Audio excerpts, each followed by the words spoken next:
subscribing to our YouTube channel and click the bell to be notified when we post new videos.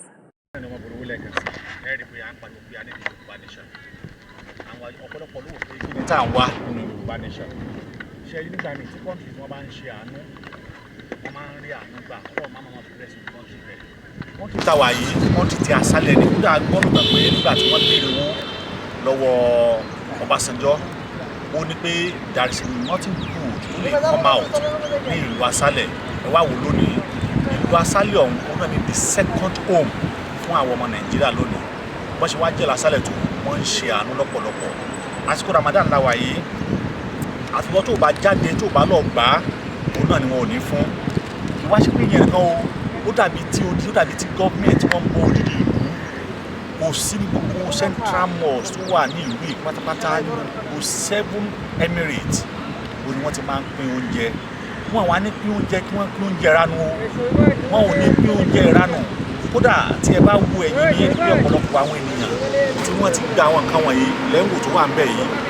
wọn à ní pín oúnjẹ ránu ibi tí wọ́n dẹ̀ ti pín ẹ wò á lé kámẹ́rà ní gbogbo ẹni kámẹ́rà kankan ṣú àwọn èèyàn ẹ bá mi ṣú àwọn èèyàn bí wọ́n ṣe tò lọ yẹn ẹ bá mi ṣú ẹrú bí àwọn èèyàn ṣe ń gbà ó bá àwọn èèyàn ṣe tò lọ tí wọ́n tò bẹ́ẹ̀ làwọn èèyàn ṣe máa tò tí wọ́n ṣe máa gbà á tí wọ́n ló wá wà nú ẹ̀ tí n bá wá sí pé kí ni tó wà nú oúnjẹ yìí ẹ̀yin ká wá surprise pé kí ni tó wà nú ẹ̀ ohun tó wà nú ẹ̀ ohun tó jẹ́ wípé tí wọ́n bá gbé fún yín tẹ̀yìn gan bá rí nínú yín ó dùn wípé kì í ṣe léyìí tí wọ́n á lọ mú búrẹ́dì tí wọ́n á mú búrẹ́dì tí wọ́n á ya orí Tinubu sí tí wọ́n á lọ gbé wáìnì ìgò wáìnì tí wọ́n á ya orí amósùn sí ìgò wáìnì. Can you imagine àwọn olórí àwọn tí Ọlọ́run ò fún ní ọpọlọ ẹ̀dá nígbà tí ẹrú ìlú tẹ́ fẹ́ pé búrẹ́dì lẹ́wà lọ pín fún àwọn aráàlú eléyìí wọ́n á dúró eléyìí kí wọ́n ṣe lásìkò Ramadan yìí ẹ jẹ́ ká pín oúnjẹ fún àwọn èèyàn wa kákan tí ẹ̀rọ wọn lọ́kàn wọn àárí màá sí oúnjẹ ọ̀hún sí ẹ bá wájú mi àwọn èèyàn kan ni wọ́n tún ti gbà tiwọn yìí kò sí everybody olóní right láti gbà á kí ló dé wà nú ẹ̀ wọn ò ní sọ wípé bóyá yẹn ti gbà á wọn ò ní sọ wípé bóyá pé kí o jẹ́ Christian àbò jẹ́ Muslim wọn ò ní sọ yẹn wọ́n máa fún yín ìwọ tó bá jẹ́ Christian ìwọ tó bá jẹ́ Muslim wọ́n máa fún yín ẹ wá wo tó wà nú ẹ̀ o ohun tó wà nú ẹ̀ rẹ o mo fẹ́ sí o ẹ wá wo tó wà nú ẹ̀ ẹ wá wo ohun tí àwọn tí wọ́n pè láwọn ní gọ́ọ̀mẹ̀ntì Nàìjíríà wo tí wọ́n pè fún wa o ṣe ti rí báyìí ẹ wọ́n tó ṣe pákéjì ẹ̀ wọ́n pákéjì ẹ̀ tó jẹ́ wípé a ṣe é gbé fún ẹnì kọ̀ọ̀kan wa láti gbé kò ní nira fún wa láti gbé ìṣẹ̀lẹ̀ táwọn èèyàn wa tó tún wá máa lura wọn o wọn ò ní lura wọn o we are more than thousands there everybody ẹ máa tò ọlọ́pàá máa dúró tì ẹ wọ́n kàn nípa máa gba tiẹ̀ ní kọ̀ọ̀kan ẹ máa lọ gbé o kò sí bribe o ẹ wá omi ní wọ́n máa fún yín lómi ẹ à kì í bómi ṣọ̀tá à kì í bómi bínú ẹ gbé kámẹ́rà ẹ̀ sọ́ni so à kì í bómi bínú o ẹ wo mi lẹ́wọ̀n yìí wọ́n á fún yín lómi nígbà tí ẹ bá mọ omi sáwọn ọlọ́kàn yóò ṣe é nígbà tí ẹ bá mọ omi only you collect 2. Hey Sajid, only you 2? Wallahi good. Now ẹ wá wò wọ́n á fún yín ní date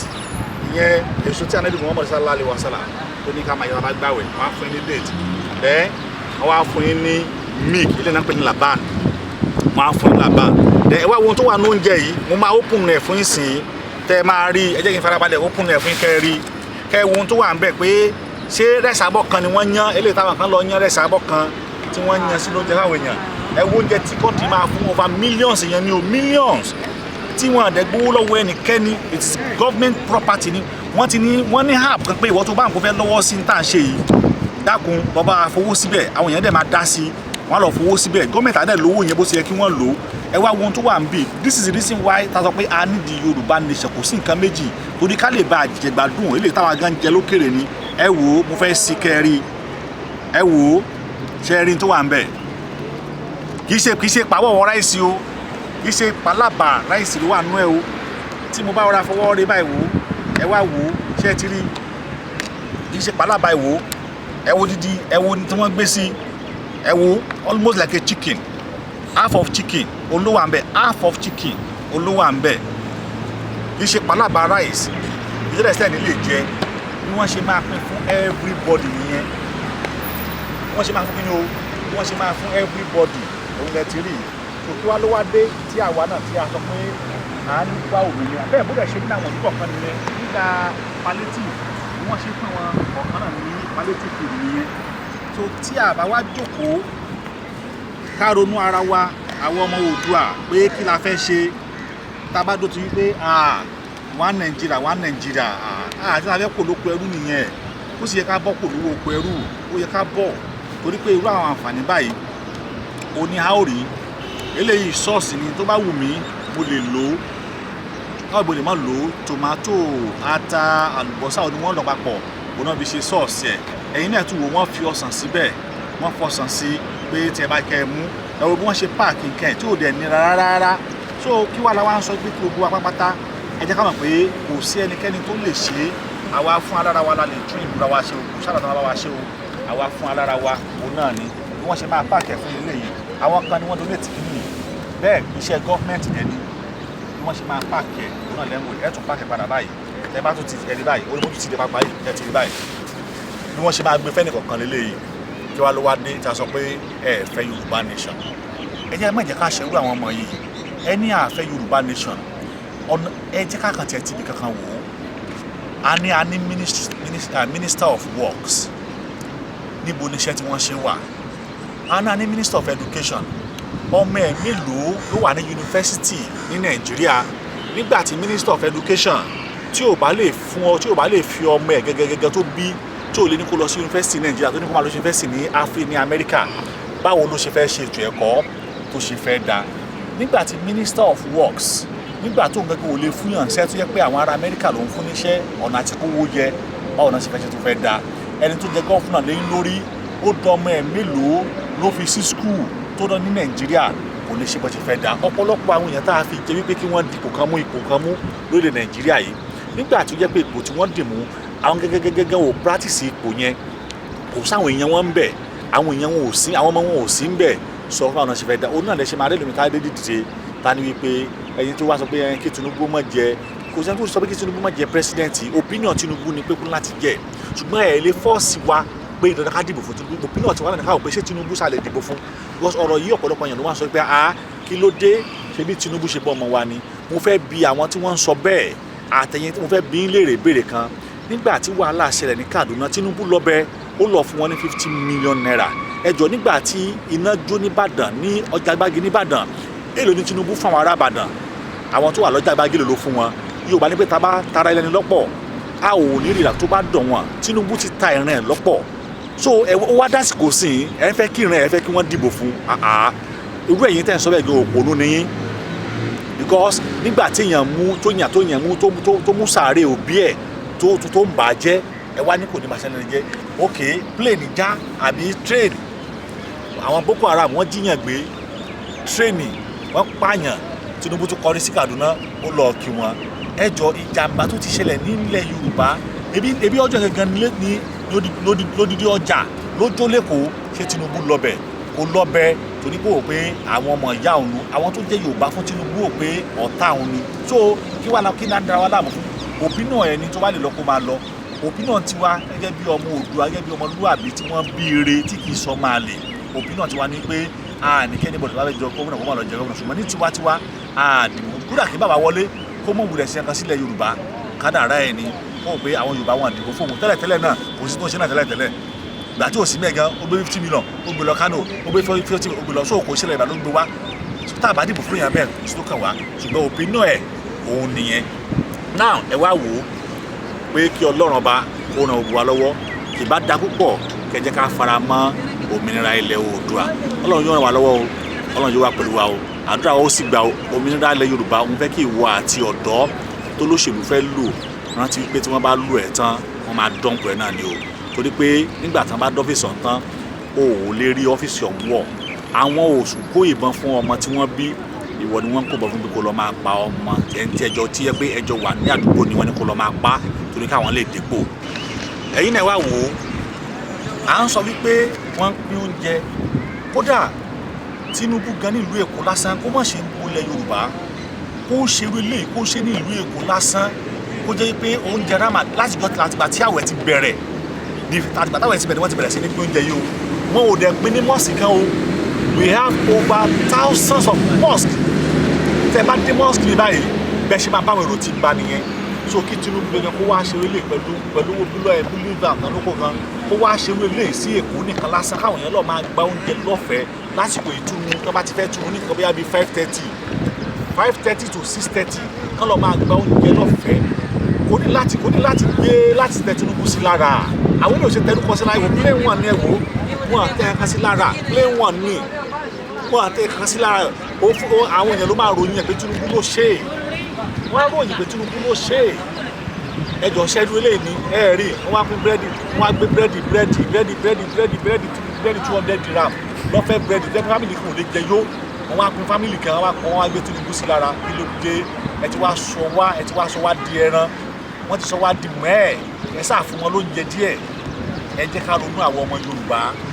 ẹ jẹ́ ká ronú àwọn ọmọ aládé ẹ jẹ́ ká jìnnà ẹ jẹ́ ká ronú ẹ jẹ́ ká torí bí a kó òṣèlú ẹ̀yin òkè òṣèlú nígbà tó bá sọ pé ó ṣèṣèlú rẹ̀ ó fi 500 naira ó fi wọkọ̀ lọ sí di ẹgbẹ́ òṣèlú nígbà tó dọ̀hún 200 naira ni wọ́n ló kàn ẹ́ nínú owó tí wọ́n pín ṣé owó sọ́ọ̀tì ní àbò jèrè owó sọ́ọ̀tì ni ó tún waste time rẹ you wasted your precious time that you need to devote yourself to have a better thing for your life you just waste it for nothing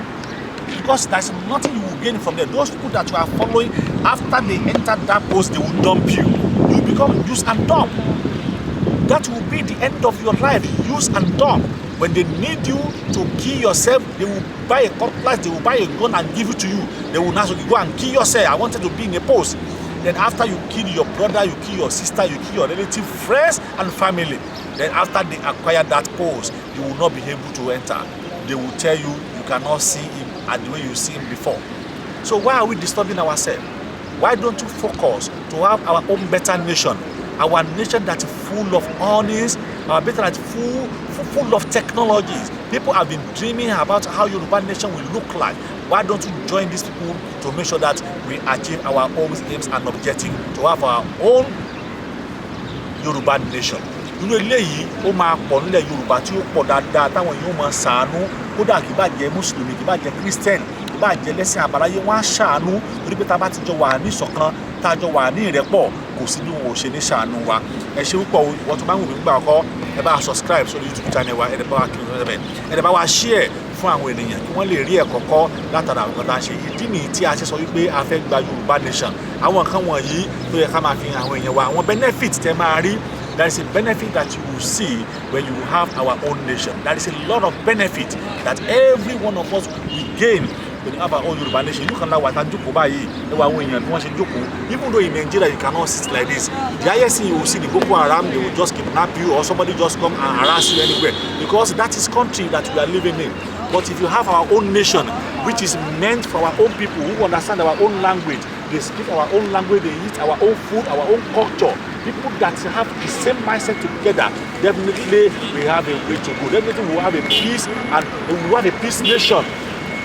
See them. See them, they are coming. You can see how they are coming, how they are taking it. You can look at it. Nobody will disturb anybody. Nobody will harass anybody. Nobody will molest you. The police is there. They will not molest you. Everybody will go in accordance with the rules and regulation of that place. That is what we want in our own Yoruba nation. Táwọn lẹ́yìn tá a fẹ́ ká yẹn kẹ́ ẹ̀ mọ̀ lélẹ̀ ọ̀pọ̀lọpọ̀ bẹ́ẹ̀ ló tún pọ̀ ọ̀pọ̀lọpọ̀ àǹfààní bẹ́ẹ̀ òun ló tún wà tẹ́ ẹ lè rí àwa tá a ń gbé níta àwa la ní kódà à ń tẹ̀bọ́dún bí àwọn ṣe bí àwọn ọmọ òǹlù ni nígbà tá a bá lè ní irú privilege báyìí outside our own country lórí tá a lè ní nínú ìlú wa tí a bá gba Yorùbá nation gbogbo ọmọ Yorùbá pátá ló máa wálé kódà àwọn ìlú kẹkùn yẹn wọ́n wà very difficult láti gbé kiri kódà torí pé wọ́n pé gbogbo bí country wọ́n ṣe dá àwọn ọmọ Yorùbá náà ni wọ́n ń lò bí country wọ́n ṣe dá ọmọ Yorùbá ọmọ Yíbò náà ni wọ́n ń lò àmọ́ tí wọ́n tábà ti padà sílé tábà ti country tiwa àwọn gáwọn pé no wọ́n á máa wá sọ̀rọ̀ wa gan ni so ẹ jẹ́ ká gbìyànjú ẹ̀yin ọ̀dọ́ pàápàá jùlọ ẹ̀yin ọ̀dọ́ ni mo fẹ́ rí bá wí jù ẹ̀yin ọ̀dọ́ lẹ Yorùbá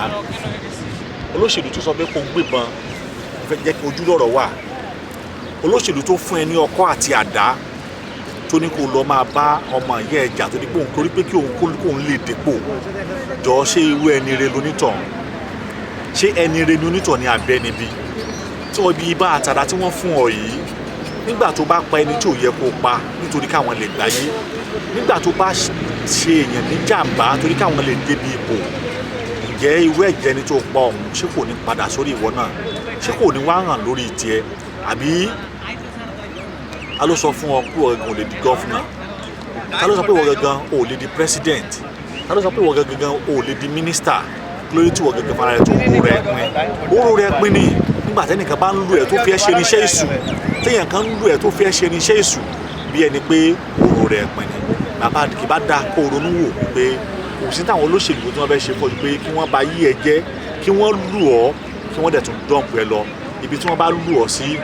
ibẹ̀ náà ni wọ́n á dọ̀mpù ẹ sí mo fẹ́ sáré ka átíkù kan fún wa pé kí ẹ wo átíkù yìí ẹ wo bí ẹni bó ṣe kọ átíkù yìí máa kà á nínú ìwé ìwá ni ẹ rí bí wọ́n ṣe kọ átíkù yìí ẹ máa gbọ́ àwọn ọ̀rọ̀ àgbà àwọn ọ̀rọ̀ tó ní ìtumọ̀ àwọn ọ̀rọ̀ tó jẹ́ pé tí ẹ̀yin gan bá gbọ́ ẹ̀yin ọ̀dọ́ tẹ́ bá gbọ́ mi ẹ ronú wò wípé ṣé lóòótọ́ òun náà ní nǹkan yìí òun ló ṣẹlẹ̀ because gẹ́gẹ́ bẹ́ẹ̀ lẹ ṣe rí lọ́wọ́ àwọn olóṣèlú tí wọ́n ń lò wáyé máa kàn ká átíkù ọ̀hún níbi tí mo dá sí yìí òun náà ni mo ti máa kà á máa wá kà á fún gbogbo wa á gbọ́ á rí wípé ó yẹ kí gbogbo yẹ ká ronú wípé kò yẹ ká tẹ̀lé àwọn olóṣèlú yìí kò yẹ ká tẹ̀lé wọn rárá àtọ̀ ó yẹ ká dúró pé àwa yìí ọmọlúàbí ọmọ tó ní ẹ̀kọ́ àgbọ́yé àti àlàyé láti lè gba òmìnira kó lọ́wọ́ àwọn aburú òun náà ni wá torí pé tí a bá tẹ̀lé àwọn ìjọba wọ̀nyí ó ṣeé ṣe kó jẹ́ pé nígbà tí wọ́n bá lo ìgbésí ayé wa tán wọ́n bọ̀ wá tún wá lo tàwọn ọmọ wa mọ́ tá a bá dẹ̀ ṣọ́ra wọ́n á lo tiwa wọ́n á tún lo tàwọn ọmọ wa mọ́ ìdí táwa ṣe ń jà wípé kò yẹ kí àwọn ọmọ wa kí wọ́n wà nínú ewu lélẹ́yìí máa sáré ka átíkù ọ̀hún bí ẹnìyẹn bó ṣe kọ́ sí yẹn gbọ́ ó ní 2023 election fast approaching ó ní youth of Nigeria please think on this youth of Nigeria please think on this ó ní Governor Dandude of Kano's daughter marry Governor Ajimobi of Oyo son ìyẹn ni pé Governor Dandude of Kano daughters he married Governor Ajimobi of Oyo State. Yes, bro. Dangote daughter marry former IPG Muhammadu Buhari son. Brother, Buhari's daughter married the richest man's son from Borno State. Abike Dabiri, former lawmaker and now special advisor to the president of foreign matter, is now an in-law to Ibikunle Amosun. Let's continue. Governor of Ogun State. Let me inform you again that Professor Yemi Osibanjo tó náà campaign tó ń fẹ́ lọ daughters was taken to the same kind of home, married the son of one of the richest black women in Nigeria. Then Buhari's son married the daughter of Emir and over 100 private jets. Over 100 private jets came for the marriage, but you are not invited. I was not invited. You are not invited. Over 100 private jets. I want one bed. Now, their children study abroad, start work in abroad, get married in abroad, go to the hospital in abroad, treat headache, cough, whatever the sickness, treat it in abroad, and they give birth in abroad. They establish in abroad, go for vacation also in abroad, etc., etc. They do it in abroad, but yet they come out later to give you gun, matches, cutlass, and a few thousand of naira to go and cut your fellow brother down. Wọ́n ní kẹlọ wọ́n wá nígbà tá a bá kàwé tán lábúrò wọ́n wá wálé wọ́n á fún wọn ní ìbọn àtàdá wọ́n á ní kó lọ pẹ́ni tí ẹjọ́ wà ń bẹ́ẹ̀ tẹ́jọ́ wọ́n á ní kó lọ pa onípọ̀ fẹ́ débẹ̀ to cut your own brothers down in the same name of election. Believe me, you will be coming to you again. Wọ́n tún ṣe padà bọ̀ o in 2023. Now ẹ̀yin ọ̀dọ́ ni mo fẹ́ bá wípé if you are only good as political talk, pilot bus snatcher and not an in-law, ìyẹn ni pé if you are politically good in political talk, pilot bus snatcher, killings for them, but you are not good to be their in-law, wọn àrùn pé yẹ káwọn fún ẹ lọ́mọ kú ó wọn lè fún ẹ lọ́mọ wọn lè fún ẹ ṣẹ́. Then